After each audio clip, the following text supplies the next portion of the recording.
Gases, acidity आणि अपचन होऊ नये यासाठी आपण कोणते प्राथमिक उपाय केले पाहिजेत घरगुती? ऍसिडिटी एकच प्रकारची पकडली जाते, हं. पण मूळ आयुर्वेदात त्याच्यात 5 प्रकार आहेत ऍसिडिटीचे. ऍसिडिटीचे वेगवेगळे 5 प्रकार. हा, निघुंटाक मध्ये तर 50-52 प्रकार सांगितले. अरे बाप. पण सारंगर संहिता असेल, सुश्रुत संहिता असेल, चरक संहिता असेल किंवा अष्टांग हृदय, या 3-4 ग्रंथाचा जर आपण बारकाईने विचार केला तर प्रामुख्याने 5 ज्या प्रकारच्या ऍसिडिटी त्याच्यावर चर्चा केली जाते. आयुर्वेदामध्ये सांगितलं की वात, पित्त आणि कफ हे समान जर असलं तर आपल्याला काही होणार नाही. तर पित्त आपलं समतोल राहण्यासाठी अशा कोणत्या सवयी आपण बदलल्या पाहिजेत आणि कोणते पदार्थ टाळले पाहिजे? बिडी पेल्याशिवाय संडासलाच होत नाही असं काय भागामध्ये ती म्हण. तर आता शहरी भागात असेल किंवा ग्रामीण भागामध्ये असेल, एक पद्धत रूढ होते, ती म्हणजे जेवण करताना समोर मोबाईल असेल किंवा टीव्ही चालू असल्याशिवाय जेवण करते. तर याचा त्या आपल्या आहार म्हणजे आरोग्यावरती त्याचा कसा परिणाम? पित्त प्रकृतीच्या लोकांनी, ज्यांना खास करून गॅसेसचा, ऍसिडिटीचा, अपचनाचा, पोट जड होण्याचा जो त्रास आहे, अशा लोकांनी कोणते असे पदार्थ आहेत विशेष करून त्या पदार्थ टाळलेच पाहिजेत, ते पदार्थ त्यांना वर्जच केले पाहिजेत? असे काही पदार्थाचे नावं की जे त्यांनी जर नाही खाल्ले तर त्यांच्या आरोग्यासाठी हितकारक. तर ऍसिडिटीचा मूळ कारण हे आणि हे आणि हेच. बरोबर. भागामध्ये जर विशेष बघितलं, लोक उन्हाळ्याच्या दिवसामध्ये, आता उन्हाळ्याचा दिवस चालू म्हणून हा प्रश्न घेतलाय, दुपारचं जेवण झालं की कुठंतरी एखादं झाड बघायचं, पण आता आपण झाडच ठेवलेलं नाही आणि बाज टाकून त्या ठिकाणी झोपायचं, जेणेकरून आपलं आरोग्य चांगलं राहील.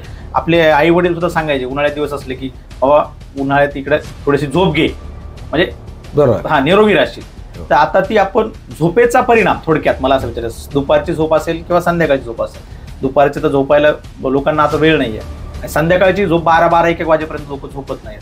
तर झोपेचा परिणाम आपल्या पित्त प्रकृतीवरती कसा होतो? खूप अति महत्वाचा प्रश्न आहे आणि खूप सुंदर, मला आवडला हा प्रश्न. पोट साफच होत नाही, काही जेवलं, आणि त्याच्यामुळे काही लोक तर बाहेर गेलं तर जेवायचं कसं, पाहुण्या रावण्याकडे जास्त जेवतही नाही, जेवायला सुद्धा संकोच करतात. तर कायमस्वरूपीचा या गॅसेस पासून आणि पोट जे जाम होण्याची समस्या आहे याच्यापासून कायमस्वरूपीची मुक्ती मिळवण्यासाठी असा एखादा आयुर्वेदिक उपाय काय?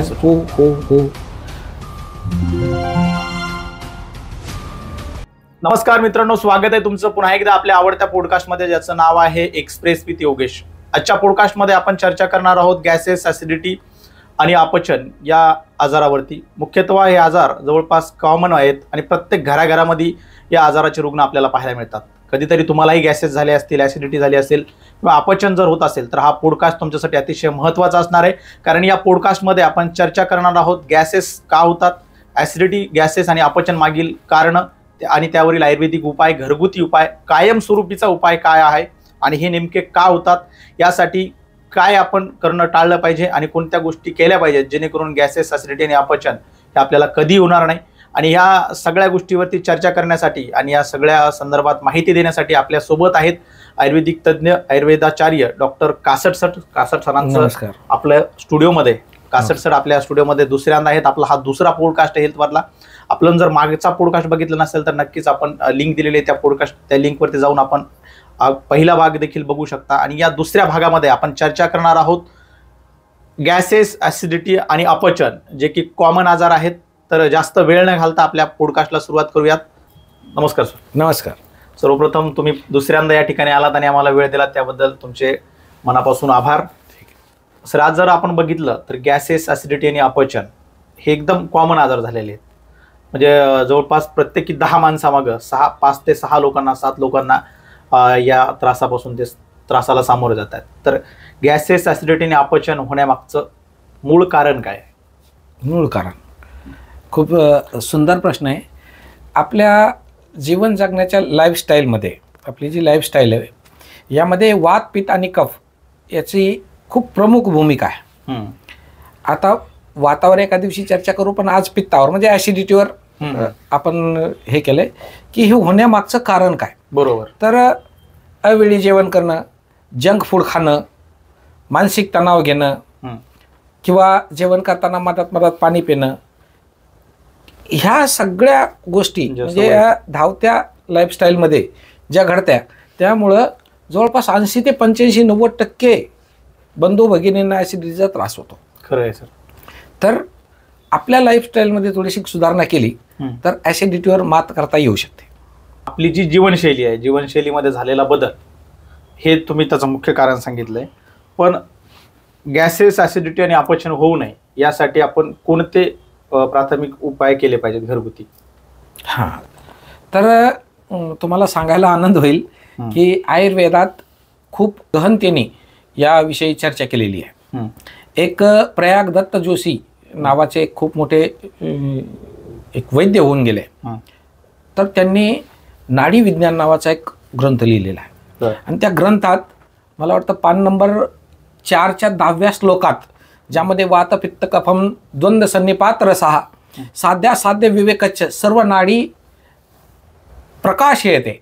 म्हणजे नाडी, आपली जी नाडी आहे, आपल्या शरीरातले सगळ्या दोषाचं कसं डिस्प्लेक्शन करल, कसं दाखवतं, हे त्यामध्ये विस्तृत केलेलं आहे. दुसरी गोष्ट, आता आपण जे कॉमनली बघतो ना ॲसिडिटी, तर लोक काय करतायत की अपचन झालं, जेवण केल्यावर वामकुक्षी नाही घेतली किंवा जेवण केल्यावर शतपावली नाही केली तर अन्न पचत नाही. बरोबर. आता आपल्याकडे कॉमनली एकच आहे की ॲसिडिटी एकच प्रकारची पकडली जाते, पण मूळ आयुर्वेदात त्याच्यात 5 प्रकार आहेत ॲसिडिटीचे वेगवेगळे 5 प्रकार. निघुंटाकमध्ये तर 50-52 प्रकार सांगितलेत. अरे बाप. पण सारंगधर संहिता असेल, सुश्रुत संहिता असेल, चरक संहिता असेल किंवा अष्टांग हृदयम, ह्या 3-4 ग्रंथाचा जर आपण बारकाईनं विचार केला तर प्रामुख्यानं 5 ज्या प्रकारच्या ॲसिडिटी त्याच्यावर चर्चा केले जाते. तर पहिली जी असते ती पाचक ॲसिड, ज्याला आपण म्हणू पाचक आम्ल, तर त्याचा लोअर ऑब्डोमिन, खालच्या भागाचा, पोटाचा खालचा भाग किंवा पोटाच्या काही आतड्याचा भाग, याच्यावर त्याचा बराच प्रभाव पडतो. दुसरी आहे रंजक. रंजकचा प्रभाव ह्यो आपल्या शरीरातल्या RBC म्हणजे लाल रक्तपेशीवर जास्त प्रामुख्याने आढळतो. तिसरा जो आहे तो आहे साधक. आता साधक हा अति महत्वाचा ॲसिडचा एक प्रकार आहे. बऱ्याच वेळेस युरिक ॲसिड वाढल्याच्या नंतर लोकांना इथं छातीत कळ लागते सारखी अशी, आणि लोकांना अशी भीती वाटते की मला आता अटॅक होतो. पण हा हृदयाच्या आतला काही प्रकार नसताना हृदयाच्या वरच्या ज्या धमन्या आहेत, वरच्या ज्या नसा आहेत, त्यामध्ये युरिक ॲसिड वाढल्याने छातीत चमक निघले असं आपल्याकडे ग्रामीण भागात बोललं जातं. आणि याच्यावर मी तर आपल्या प्रेक्षकांना सांगेल, असं ज्या ज्या वेळेस आपल्या घरात कुठं होईल तर बिलकुल न घाबरता एक प्रामुख्याने उपाय करायचा. आपले जिरे आहे ना, घरात जिरे असते, बरोबर, एक अर्धा चम्मच 1 चम्मच जिरे तळहातावर घ्यायचे, ते तोंडात टाकायचे, त्याला चावायचं आणि 1 कप ते अर्धा ग्लासपर्यंत कोमट पाणी प्यायचं. बरोबर. मी तुम्हाला म्हणजे चॅलेंज के साथ सांगतो की 3 तासापर्यंत त्या व्यक्तीला कुठलाही धोका संभावत नाही, आणि 3 तासापर्यंत तुम्ही चांगल्या हॉस्पिटलमध्ये जाऊ शकता आरामात. बरोबर. कुठल्याही आता पण फर्स्ट प्रिकॉशन म्हणून हे करायला काही अडचण नाही. आता चौथा जे आहे तर ते जे अलोकक नावाचा एक आम्ल आहे, तो तुमच्या डोळ्यावर प्रभाव करतो. हा, आता लोक म्हणते ना त्याच्या डोळ्यात रक्त उतरलं वगैरे असे काहीतरी एक म्हणी असते बा, ते रक्त वगैरे उतरलेलं नसतं, ॲसिडचा प्रभाव डोळ्यावर झालेला असतो. बरोबर.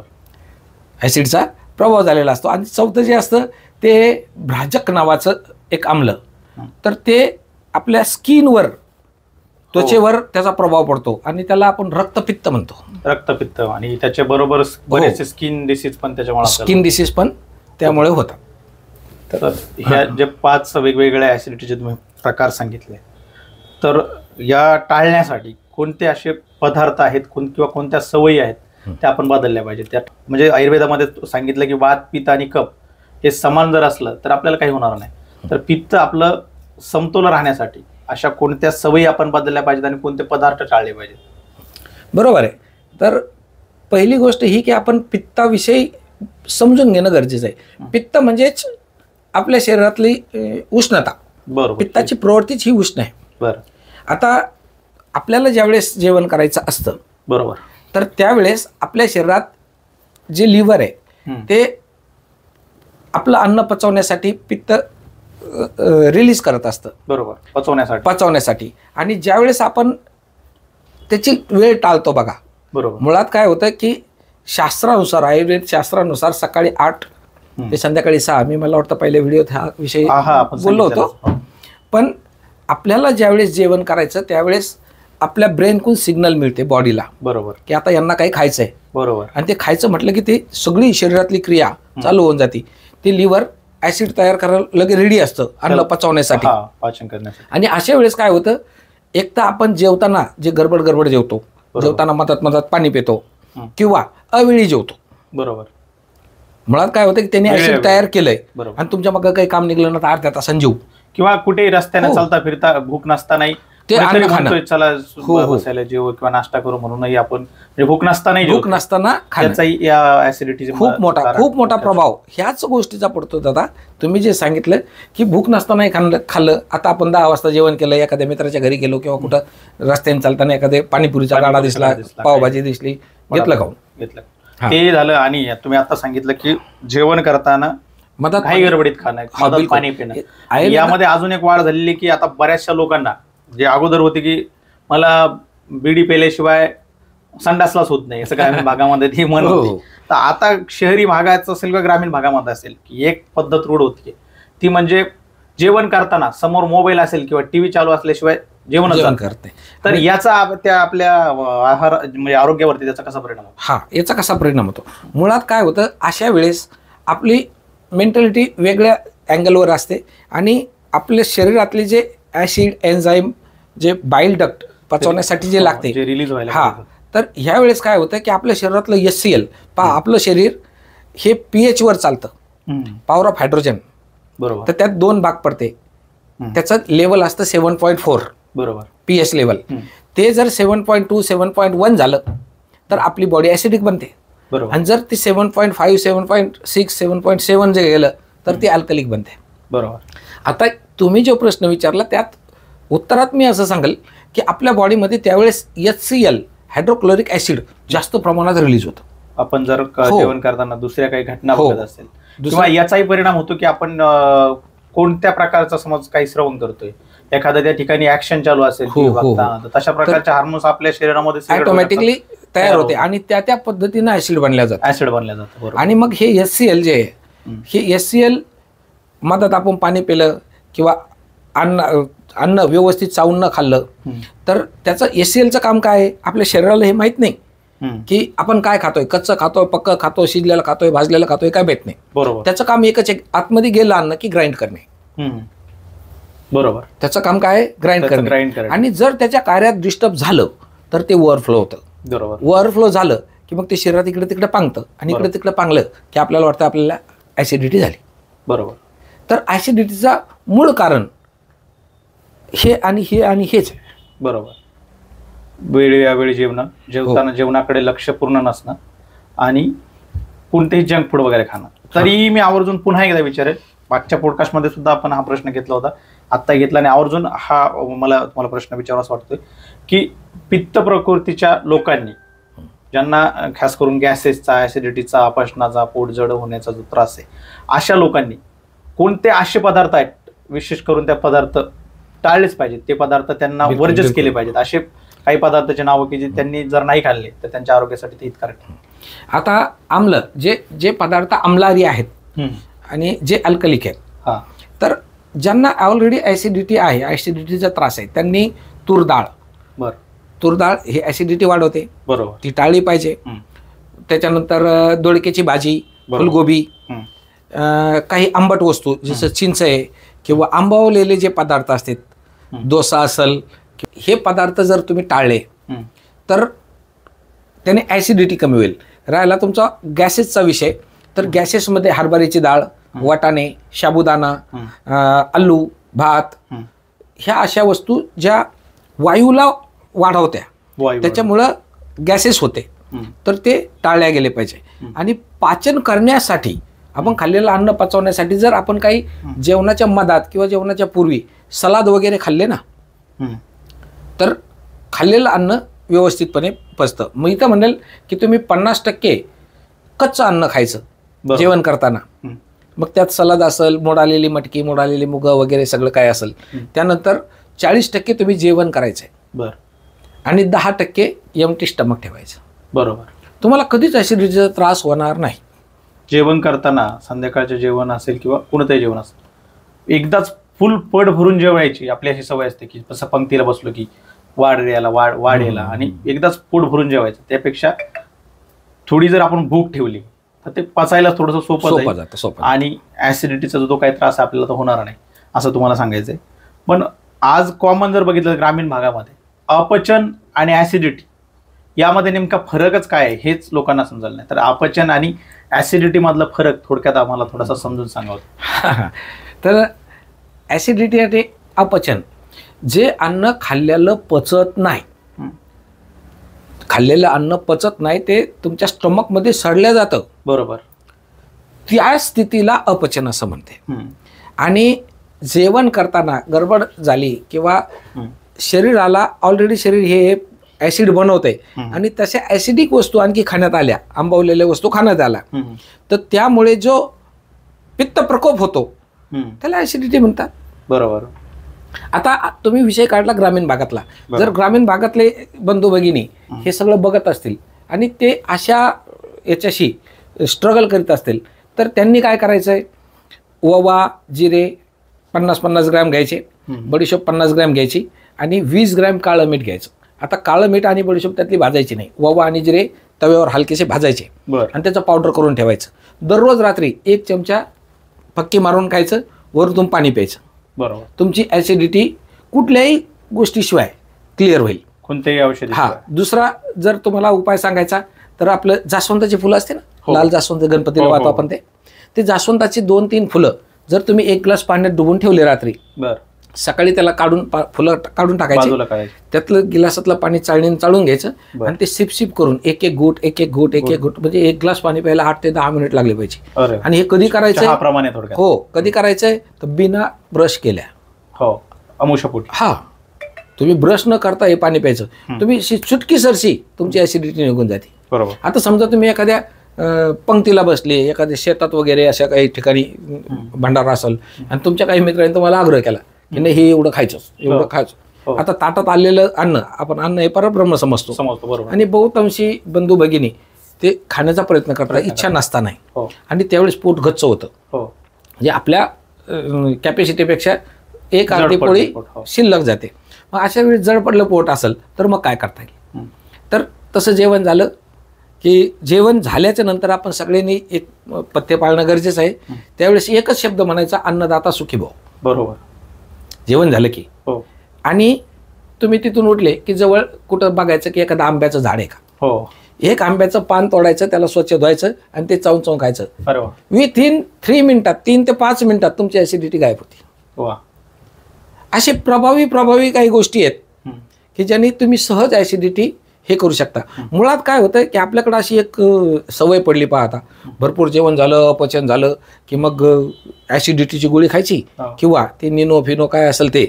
तर याच्यात ज्या इतर पॅथी आहेत हे काय करते की सोडियम कार्बोनेट, सोडियम बायकार्बोनेट किंवा सायट्रिक ऍसिड याचंच अँटॅसिड बनवलेलं असतं. बरोबर. ज्यावेळेस तुमचं ऍसिडचं लेवल वाढेल, अँटॅसिड देऊन त्याला दाबलं जातं. दाबलं ते की तुम्हाला वाटतं आता रिलीफ झालं. पण हे कायमस्वरूपीचा विषय नाही ना. कायमस्वरूपीचा ऍसिडिटीवर एकमेव अशी पॅथी आहे जगभरातली, तिचं नाव आहे आयुर्वेद. अरे वा. बाकी सगळ्या ज्या पॅथी असतील ना दादा, तर त्या पॅथी तात्पुरत्या इलाजाला लक्षणावर, आणि काही जे जगमान्य पॅथी आज काम करतायत, मोठमोठे हॉस्पिटल्स आहेत जे युरोप खंडातून ज्यांचं प्रशिक्षण सगळं हे चालतं, तर त्यांच्याकडे कसं आहे, फक्त कारणावर ते हे करते. आणि दुसरी गोष्ट, मी त्यांनाही खूप म्हणजे त्यांचे आभार मानतो की इमर्जन्सीमध्ये त्यांच्यासारखा तात्काळ उपचार पद्धती आयुर्वेदात किंवा इतर पॅथीमध्ये नाहीये. म्हणून त्यांचाही तेवढाच आम्ही आदर केला पाहिजे. प्रत्येकाचा आदर, हो, प्रत्येक शास्त्राचा, बिलकुल संशोधनाचा आदर तर तो झालाच पाहिजे. हो. आता तुम्ही बोलताना जसं म्हणालात की वामकुक्षी घेतली पाहिजे. आपण पहिले जर बघितलं, आपली जी जीवनशैली होती उन्हाळ्यामध्ये एवढी आताच्या तुलनेत एवढी धावपळ दगदग नव्हती. आणि ग्रामीण भागामध्ये जर विशेष बघितलं तर लोक उन्हाळ्याच्या दिवसामध्ये, आता उन्हाळ्याचा दिवस चालू म्हणून हा प्रश्न घेतलाय, दुपारचं जेवण झालं की कुठंतरी एखादं झाड बघायचं. पण आता आपण झाडच ठेवलेले नाहीत. आणि बाज टाकून त्या ठिकाणी झोपायचं, जेणेकरून आपलं आरोग्य चांगलं राहील.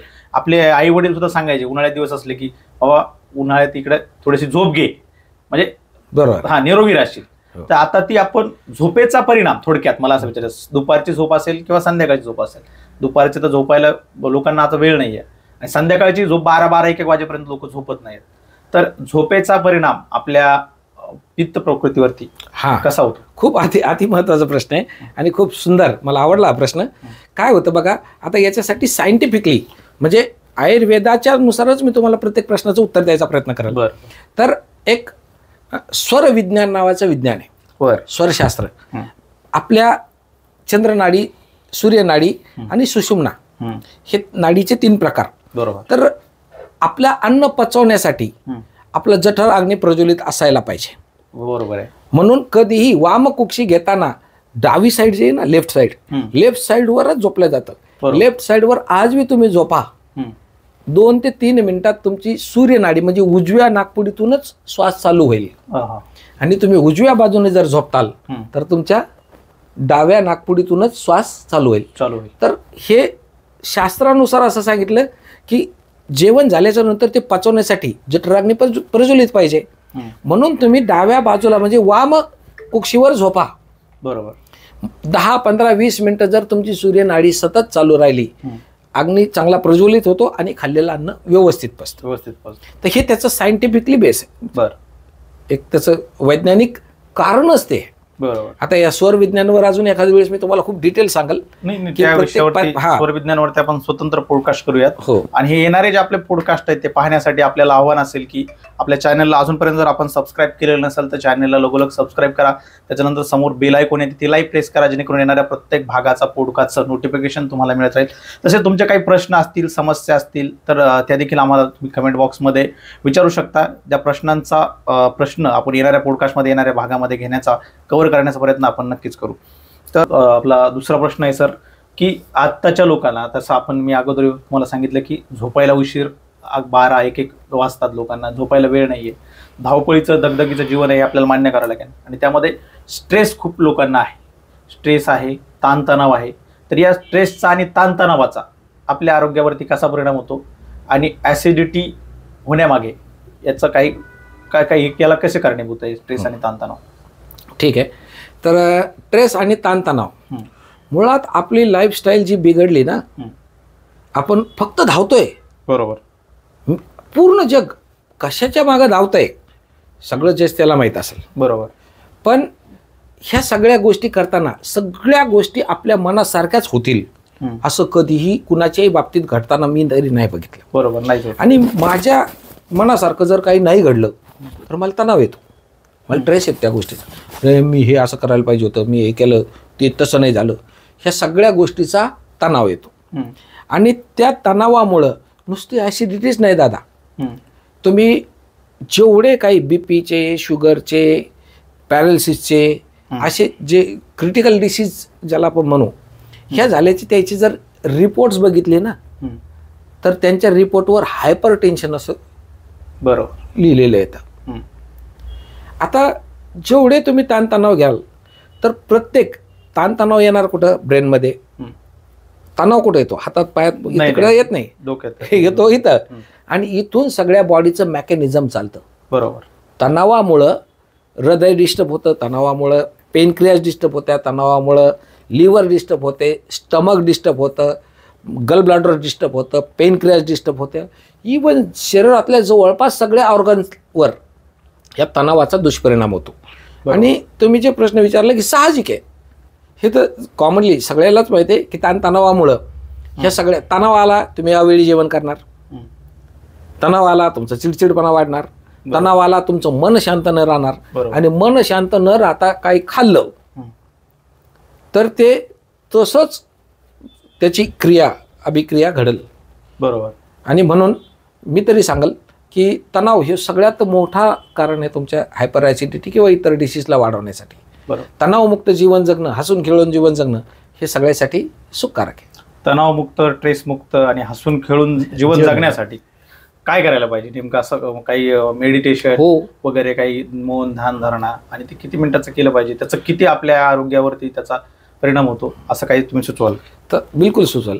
यामध्ये कसं आहे की सकाळी पुन्हा ते डबल यायला लागलं, सकाळी लवकर उठणे, त्याच्यानंतर उठल्यानंतर तुम्हाला प्राणायाम येऊ द्या सर, प्राणायाम करणं, याचं रिव्हिजन झालं पाहिजे लोकांना. सकाळी संध्याकाळी 2 वेळा तुम्हाला भ्रामरी प्राणायाम करणं. भ्रामरी गुंजन असं जे पद्धत आहे ना, ते भ्रामरी गुंजन तुम्हाला 11 वेळेस करायचं. 11 वेळेस दीर्घ श्वसन करायचं, म्हणजे पूरक, कुंभक आणि रेचक. 11 वेळेस तुम्हाला भ्रामरी प्राणायाम करायचा. आणि एक भस्त्रिका प्राणायाम असतो बा. तुम्ही एक फक्त उद्या माझ्यासाठी एक अनुभव घ्या. तुम्हाला दिवसभर लागण्यासाठी जी एनर्जी आहे ना, बरोबर, ती फक्त 5 ते 10 वेळा असा वर हात करायचा श्वास घेताना. हे फक्त 11 वेळा करा. एकदा थोडस काही सेकंद 1-2 करून दाखवा. हे असं हे आपण किती वेळेस करायचंय? 10 ते 11 वेळेस करा अनुभव घ्यायसाठी. बरोबर. नंतर तुम्ही 15-20 वेळेस जेवढं कराल, दिवसभराची टोटल एनर्जी जनरेट होती त्यामध्ये. बरोबर. आणि तुम्हाला दिवसभरात कितीही हार्डवर्क करा, तुम्हाला थकवा जाणवणार नाही. हे जे सिक्रेट आहेत ना, हे बहुतांशी लोकांनी पब्लिशमध्ये शेअर करायला पाहिजे, पण ते केल्या जात नाही. बरोबर. आणि काय होतं बघा, मलाही काही गोष्टीचे अनुभव आले की असं बऱ्याच वेळेस मी वेगवेगळ्या शिबिरात याच्यात लोकांना सांगण्याचा प्रयत्न केला. लोक ऐकते, काही लोक त्यातले ऍक्सेप्ट करते, काही 4-8 दिवस करते, नंतर विसरून जाते. सातत्य ठेवत नाही. सातत्य ठेवणं म्हणजे लोकात विसरभोळेपणा होऊन गेला. काल परवा दिवशी जर एखादी पेपरमध्ये तुम्ही बातमी वाचली आणि आज जर आठवायचा प्रयत्न केला तर आठवत नाही. ते तर खूप दूरचं राहिलं. काल काय भाजी खाल्ली तेच आपल्याला सांगता येत नाही. सगळ्याचं कॉमन झाले. तर यासाठी ट्रेस मॅनेजमेंट जे असतं, ट्रेस मॅनेजमेंट करणं गरजेचं आहे. मेमरी डेव्हलपमेंट आणि ट्रेस मॅनेजमेंट. मेडिटेशन, मी किमान अर्धा तास तरी आपण मेडिटेशन केलं पाहिजे. या दुसऱ्या पॉडकास्टच्या निमित्तानं मीही जो मेडिटेशन माझ्या बऱ्याचदा राहत होतं, मीही त्याला सुरुवात करतो अशी या ठिकाणी थोडक्यात प्रतिज्ञा करतो सरांच्या साक्षीनं. आणि प्रेक्षकाला देखील विनंती करतो की आपण जर हा पॉडकास्ट बघत असाल तर नक्कीच आपण नित्यनेमाने आपल्या चांगल्या आरोग्यासाठी जर मेडिटेशन केलं तर मला वाटतं त्याचा फायदा होईल. आणि अशाच आरोग्याच्या सगळ्या टिप्स पाहण्यासाठी आपल्या चॅनलला फॉलो करा. आपल्या नातेवाईकांना देखील हा पॉडकास्ट, हे व्हिडिओ शेअर करत जा, जेणेकरून त्यांना देखील त्याचा फायदा होईल. सर, आपल्याला पुढचा प्रश्न आहे की जो कॉमन आहे आणि त्याची आज खूप समस्या वाढलेली, म्हणजे गॅसेस लोकांना होतात, पोट साफच होत नाही. काही जेवलं आणि त्याच्यामुळे काही लोक तर बाहेर गेलं तर जेवायचं कसं, पाहुण्या रावण्याकडे जास्त जेवतही नाहीत, जेवायला सुद्धा संकोच करतात. तर कायमस्वरूपीचा या गॅसेस पासून आणि पोट जे जाम होण्याची समस्या आहे याच्यापासून कायमस्वरूपीची मुक्ती मिळवण्यासाठी असा एखादा आयुर्वेदिक उपाय काय सुचवू? हो, तुमच्या जवळ हा आयुर्वेदिक उपाय खूप सोपा आणि तुमच्या जवळ आहे ना. काय होतं की आपलं जे शरीर आहे याचं एक मानांकन आहे. आता तुमचं वजन समजा 60 किलो, 65 किलो, 70 किलो जे काय असेल ते, तर 20 किलो वजनाला 1 लिटर पाणी. मग 60 किंवा 70 किलो असेल, 70 किलो वजनाला किती झालं? 3.5 लिटर पाणी. 3.5 लिटर पाणी ही शरीराची गरज आहे, नीड झाली त्याची. बरोबर. त्यावर जेवढं तुम्ही जास्त प्याल त्याच्यानंतर तेवढं तुमचं शरीर निरोगी राहील. आता ज्यावेळेस पोटात वायू वाढतो, म्हणजे अन्न ग्राइंड केलं त्या याने, तर त्याच्यात रस बाहेर पडल्यावर ड्रायनेस येऊ नये म्हणून पोटात त्या मुबलक प्रमाणात पाणी असणं गरजेचं आहे ना. पाणी असेल तर ते सुकणार नाही, म्हणजे बद्धकोष्ठता होणार नाही. बरोबर. बद्धकोष्ठता नाही झाली की तुमचं पोट ऑटोमॅटिकली साफ होतं. बरोबर. इतकं सोपं आहे पाणी हे. हो. सगळ्यात महत्वाचं, तुम्ही काय करा, दररोज रात्री जेवण झालं किंवा ज्या वेळेस जेवण झालं, 1 कप ते 1 ग्लास कोमट पाणी, गुळाचा 1 खडा, एवढा गुळाचा खडा खायचा आणि कोमट पाणी प्यायचा. 3 ते 5 दिवस करा. 6व्या दिवशी दादा तुम्हाला नंबर देतील आणि त्या नंबरवर व्हॉट्सअप करून तुम्ही मला सांगा की मला काय रिझल्ट आला किंवा मला काही समस्या झाली. तुमच्याशी मी विनामूल्य संवाद साधल. तुम्ही मला दादाच्या माध्यमातून संपर्क करू शकता. दादा तुम्हाला डिस्क्रिप्शनमध्ये नंबर देतील आणि त्या नंबरवर तुम्ही मला संपर्क साधून कुठल्याही डिसीजविषयी बिलकुल विचारू शकता. पण पाण्याच्या मध्ये सर, काही ग्रामीण भागामध्ये मी जर बघितलं, लहानपणापासून बघते, गावाकडे अशी एक म्हणजे परंपरा किंवा मान्यता होती की जेवण झाल्यानंतर भरपूर पाणी पिलं पाहिजे. म्हणजे जेवण झाल्यानंतर काही 1 तांबा जो जास्त पाणी पिईल त्याचं आरोग्य चांगलं राहतं, असा एक चुकीचा गैरसमज होता. तर पाणी पिण्याची पद्धत कशी असली पाहिजे? म्हणजे आपण सकाळी पाणी पिताना किंवा जेवण झाल्यानंतर पाणी तर आपण समज किती मिनिमम आपल्या वजनाच्या अर्ध पाणी पिलं पाहिजे ते समजलं, पण पाणी पिण्याची पद्धत कशी असली पाहिजे आणि जेवणानंतर किती पाणी पिलं पाहिजे हे देखील आपल्या प्रेक्षकांना एकदा पाणी, हे बघा निसर्गाचा एक नियम आहे. तर जेवढे बी काही आपण नैसर्गिक याच्यात प्राणी बघतो ना, चिमणी एक एक थेंब एक एक घूट पाणी पिणार. हो, इकडे तिकडे बघणार, पुन्हा एक घूट पाणी पिणार. ती कधीच आपल्यासारखं तांब्या लावून गटगट गटगट गटगट पिणार नाही. आणि तुम्हाला मला दादाला जर निरोगी जीवन ठेवायचं असेल तर सिप सिप म्हणजे एक ग्लास पाणी प्यायला 3 ते 4 मिनिट लागले पाहिजे. एक ते दुसरी गोष्ट, पाणी हे खाली बसूनच पिल्या गेलं पाहिजे. बरोबर. तिसरी गोष्ट, दादाने विचारलं की जेवण करताना मधात मधात पाणी प्यायचं नाही. मधात मधात पाणी पिली की ऍसिडिटी, हायपर ऍसिडिटी होणार. बरोबर. मग जेवण आता मला 3 पोळ्या खायच्या फॉर एक्झाम्पल, तर 1.5 पोळी खाल्ल्यावर मी 1 कप पाणी प्यायला पाहिजे. बरोबर. नंतर 1.5 पोळी खाल्ल्यावर चूळ म्हणजे तोंड साफ होण्यापुरतंच पाणी प्यायचं. त्याच्यानंतर अर्ध्या तासानी बरोबर पुन्हा तसंच एक एक घूट पाणी प्यायचं. ना ऍसिडिटी होती, ना वात वाढतो, ना गुडघे दुखते, काहीही मायग्रेन नाही, साधी शिंक सुद्धा येत नाही. मला वाटतं. आणि लोकांना असं जर म्हणलं आता तर काही म्हणते एवढा नेमळटपणा, एखादा पाणी जर हळूहळू प्यायला लागला ते काय म्हणतात, अरे काय तू नेमळटासारखा पाणी प्यायला लागला किंवा तुला एवढा थंड आहेस. तर लोक काय म्हणतात त्याच्यापेक्षा आपण जेवण आणि पाणी पिताना जर शांत रिलॅक्स जर पद्धतीने जर जेवण केलं आणि शांत डोक्यानं थंड असं जर पाणी पिलं तर ह्या नंतरची जी धावपळ आपल्याला आरोग्यासाठी करायला लागते, हॉस्पिटलचे दारा मारावं लागतात, खेटा मारावं लागतात, हे आपल्याला करावे लागणार नाहीत. सरांनी अतिशय छान मार्गदर्शन गॅसेस, ऍसिडिटी आणि अपचन या विषयावरती झालेलं आहे. याच्या व्यतिरिक्त तुमचे काही प्रश्न असतील जे या पॉडकास्टमधून विचारायचे राहून गेले असतील तर आपण कमेंट बॉक्समध्ये नक्की विचारावेत. येणाऱ्या पुढच्या पॉडकास्टमध्ये घेण्याचा, कव्हर करण्याचा आपण प्रयत्न करणार आहोत. सरांनी आपल्याला यामध्ये गॅसेस, ऍसिडिटी आणि अपचन या आजारावरती घरगुती देखील काही उपाय सुचवलेले आहेत. या व्यतिरिक्त मला वाटतं काही लोकांना हे करणं जर शक्य होत नसेल तर आपण थेट सरांकडून देखील, सरांचे काही फॉर्म्युले आहेत, औषधी आहेत, त्या देखील तुम्ही घरपोच मागवू शकता. त्या घरपोच मागवण्यासाठी सरांचा नंबर आपण या ठिकाणी दिलेला आहे. तसंच डिस्क्रिप्शनमध्ये देखील त्यांचा नंबर आहे. या नंबरवरती तुम्ही कॉल करून किंवा व्हॉट्सअपवरती मेसेज करून त्यांच्याशी संपर्क साधू शकता, त्यांच्याशी बोलू शकता आणि विनासंकोच त्यांचं मार्गदर्शन त्या ठिकाणी तुम्हाला उपलब्ध होईल. बाकी हा पॉडकास्ट, हा व्हिडिओ, ही सिरीज तुम्हाला कशी वाटते याबद्दलचं देखील तुमचं मत आम्हाला ऐकायला आवडेल. तुमच्या प्रतिक्रिया, तुमच्या कमेंट्स ह्या आमच्यासाठी अमूल्य आहेत. तुमच्या प्रतिक्रिया आम्हाला नवीन नवीन भाग करण्यासाठी प्रोत्साहित आणि प्रेरित करत असतात. तरी मी आपला सपोर्ट, आपल्या प्रेमाची अपेक्षा करतोय, तुमच्या प्रतिक्रियाची वाट पाहतोय. आजचा पॉडकास्ट आपल्याला कसा वाटला हे आम्हाला कमेंटद्वारे नक्की कळवा. सरांचे काही प्रश्न राहिले असतील तर ते येणाऱ्या पॉडकास्टमध्ये आपण कव्हर करण्याचा नक्की प्रयत्न करतात. आजच्या पुरतं इथंच थांबतो. सर, आपण या ठिकाणी आलात, धन्यवाद. या विषयावरती छान असं मार्गदर्शन तुम्ही केलं त्याबद्दल तुमचे देखील खूप धन्यवाद, आभार. भेटूयात पुढच्या पॉडकास्टमध्ये. धन्यवाद. जय हिंद, जय महाराष्ट्र.